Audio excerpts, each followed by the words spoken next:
Le magazine littéraire Épilogue est une présentation de la Librairie du Quartier. Merci à ce précieux partenaire et à leur équipe de libraires. Vos prochaines lectures vous attendent au 1120 Avenue Cartier. Alors, tel qu'annoncé, on est en compagnie de Sophie Grenier-Héroux qui publie ces jours-ci Limoilou, contes d'hiver, un recueil des contes à passer le temps.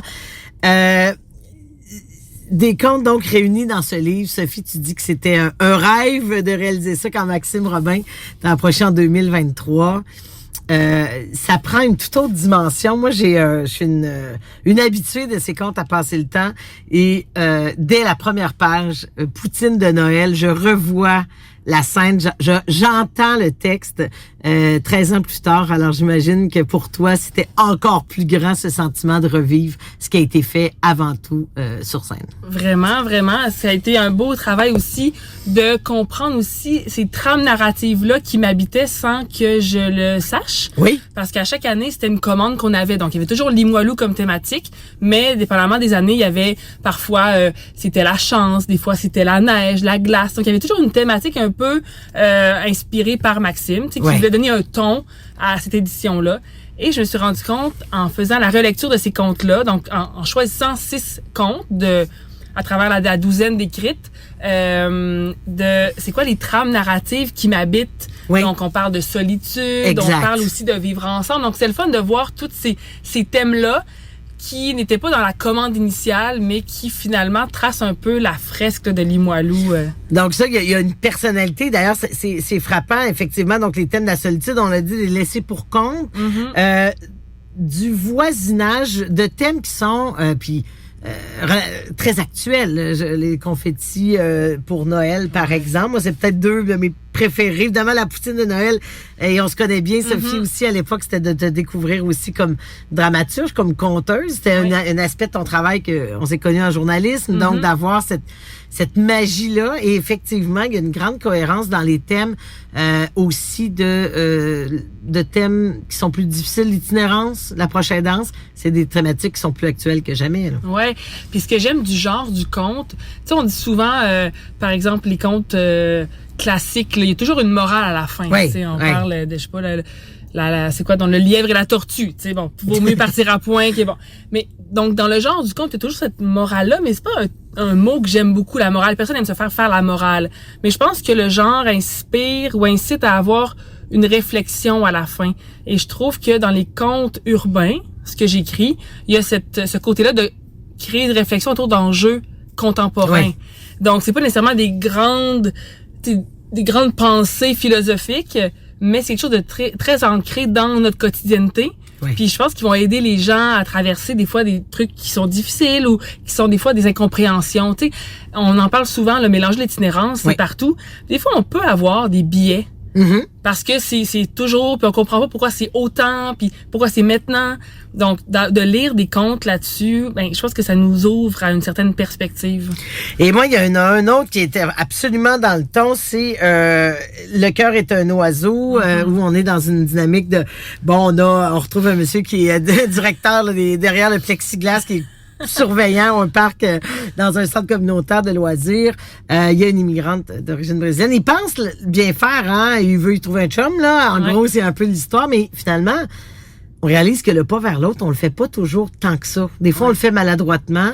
On est dans une dynamique... Donc, je sens aussi que ce que tu viens de dire par rapport à l'ouverture, c'est aussi le conte sert... Il y a une morale là-dedans quand même, de dire prenez soin de vos voisins, ce serait ça. Oui, oui, absolument, absolument. Puis tu sais, ça, c'est... Moi, dans chacun de mes contes, il y a des histoires vraies. Et la brésilienne du conte, elle existe pour vrai. Ah oui. Donc, puis c'est en parlant avec elle que je me suis rendu compte, puis on se le dit tout le temps, les Québécois, nous, on est accueillants. Oui, pour les touristes qui viennent 2 semaines peut-être. Ouais. Les gens qui viennent s'établir, qui font le choix de venir ici, ça prend plus qu'une poignée de main puis donner une indication pour trouver son chemin. Ça prend d'ouvrir sa porte, de demander comment ça va, de percevoir aussi les signes. Des fois, des gens qui arrivent ici, ils ont pas toujours les référents, même s'ils ont l'ouverture puis la volonté. Donc, moi, je pense que après une discussion avec ma voisine, je me suis dit, OK, c'est sûr, j'écris sur son histoire. C'est sûr que je veux montrer à quel point on se targue d'être accueillant, mais le sommes-nous vraiment? Et pour tout le monde. C'est vraiment ça la morale, Je l'ai vu en personne en 2024, ce conte-là. Donc, je reviens à l'image parce qu'avant tout, puis on le voit, puis tu le dis, je le disais en introduction, puis tu le dis à la fin à quel point c'est un rêve de les voir réunis. Quelle dimension prennent le texte? Parce qu'il y a l'oralité. Moi, c'est comme spectatrice, 10 ans plus tard, je me rappelle de la scène, imagine l'autrice. Est-ce qu'on s'en détache? Est-ce que pour toi, ces textes-là ont une vie à part entière ou ils sont toujours avec ce film de leur représentation au voûte Chevalier depuis tant d'années? Ouais, c'est une bonne question parce que c'est sûr que quand j'écris le conte, c'est vraiment pour un acteur ou une actrice. Oui. Donc c'est vraiment, tu sais, on parlait de Le cœur est un oiseau. Moi, Denis Marchand, ça a été une rencontre. C'est vrai, c'était lui. Je ne connaissais pas, je le connaissais de vue, mais je l'avais jamais rencontré. Donc, d'écrire pour lui, de m'inspirer de son personnage, de sa bouille sympathique, je me suis dit, OK, donc il y a vraiment une réelle rencontre. Ouais. Après ça, des fois, les contes sont repris. Cette année, le conte est repris, le confetti pour Noël est repris par une autre Celui comédienne. sur la prochaine danse, Oui, le couple exact. aîné. Donc, je sais qu'il y aura une relecture de Ouais. mon conte qui va être fait, puis ça me gêne pas. Parce que le livre existe, fait que la formule originale existe, mais aussi j'aime bien qu'une actrice ou un acteur se l'approprie. Mm-hmm. Puis il y a des fois une autre couleur qui en ressort. Donc ouais, c'est vraiment agréable. On rentre cette année, c'est tout le temps plein, c'est tout le temps la folie, les comptes à passer le temps. T'es rédactrice professionnelle, tu travailles à la Maison de la littérature, tu as fait du journalisme. Quelle place ces contes-là dans une année? Parce que c'est prenant, jeune mère de famille, c'est un trip de gang, ça arrive dans la période des fêtes. Et à chaque année, pourquoi vous vous mettez dans le jus avec ce projet-là? Et on se le demande à chaque année. Et là, on est dans les gâteaux, là, faut faire plus de 200 gâteaux. Tu sais, c'est vraiment faire les achats pour les vins chauds, les chocolats chauds. Il y a tellement de logistique à faire. Mais en 2011, on a fait 3 spectacles. On avait refusé à l'époque Frédéric Dubois. Ah oui! Qui venait, puis on était comme, on est plein, tu sais. Wow! L'année d'après, on a fait une semaine. Là, on est rendu 14 ans plus tard, puis on fait 3 semaines sur le dard, 2 spectacles par jour. C'est fou. Mais on fait pas aussi beaucoup de développement public parce que les gens sont venus il y a 14 ans, ils viennent maintenant en gang. Ben, c'est Ils viennent ça. avec les grands-parents, les neveux, les nièces. Fait que c'est un peu tout notre même public, mais qui s'agrandit pour vivre ça en famille, tu sais. Et le Moi, lieu, je il trouve contribue. Ça devient une activité des fêtes. Vraiment. C'est vraiment. fabuleux. Moi, on fait ça pour ça, en fait. C'est on ça. fait ça parce que quand on quitte les voûtes à la fin d'un spectacle, les gens nous disent toujours à l'année prochaine. Wow! Et ça, Ben c'est oui, la on fidélité. revient, c'est sûr qu'on vient. Ça met une pression, tout ça, parce qu'effectivement, on le voit dans le corpus, là, c'est 6 sur une douzaine. 11, Ouais, parce qu'il y a eu l'année, là, je présume, la pandémie aussi, que ça pas. Et ce fil conducteur, donc d'année en année, c'est de trouver un thème aussi pour inspirer, parce qu'on le dit, ça peut pas aller dans toutes les directions. On tente d'y trouver. Donc, c'est de trouver sa couleur à l'intérieur du thème. Cet exercice-là du livre t'a permis de voir que ce thème de la bienveillance au coin de la rue. Là, oui, c'est un peu on ça, peut dire ça, ouais, finalement. vraiment. Mais comment on se renouvelle? Parce que là, ça finit par en avoir, là, si on prend tous les auteurs à chaque année. Plusieurs dizaines de contes ont été écrits. Comment on se renouvelle? C'est sûr que moi, je suis connue là dans les contes que moi j'ai écrits. Je suis la seule à écrire un conte à chaque année, hein, parce que les autres auteurs, autrices, on fait, il y a tellement de talent au Québec, à Québec, dis-je, que on joue un peu, puis les gens qui reviennent des fois on en a écrit 2, 3, 4, mais la plupart c'est une fois. Tu sais, on leur donne leur chance, puis c'est pour une année seulement.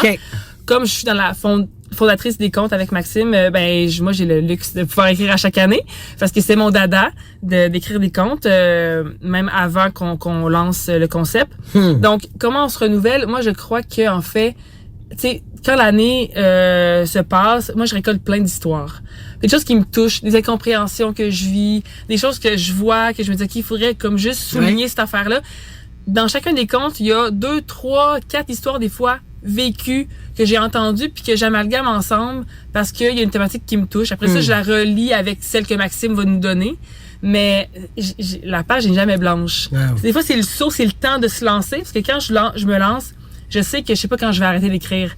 Là, c'est comme un flux. Là, puis là, toutes mes idées que j'avais en tête, là, je les mets sur l'écran. Puis t'entends déjà la personne qui va livrer. Ah oui, puis tu sais, on parlait tantôt du plexiglas avec le petit monsieur. Puis, tu sais, moi, j'ai fait de l'aquaforme.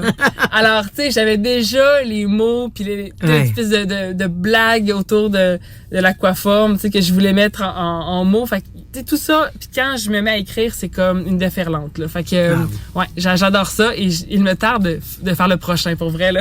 Oui, parce que là, ouais, cette année, il n'y en effectivement... a pas, c'est un best-of. Donc l'an prochain, c'est ça. J'ai très Donc, hâte. cette année best-of. Déjà complet, je sais que des billets ont été libérés, mais en tout cas, là, au moment où les gens nous écoutent, le 14 décembre, ça commence sous peu. Ça commence le 15, donc demain. Et on a quelques places, je crois, pour comme le 29-30 décembre. À voir. Ouais. Toujours couru. Oui. Et ben pour les gens qui le manquent, ben de toute façon, ça existe pour toujours. Exact. À l'instant même, Limoilou, contes d'hiver de Sophie Grenier-Héroux. Donc, 6 des contes des dernières années. Des contes à passer le temps avec ces thèmes récurrents et je prends une des dernières phrases de ce fameux texte. Le cœur est un oiseau. Prenez soin de vos voisins. Exact. Merci, Sophie. Merci, Valérie.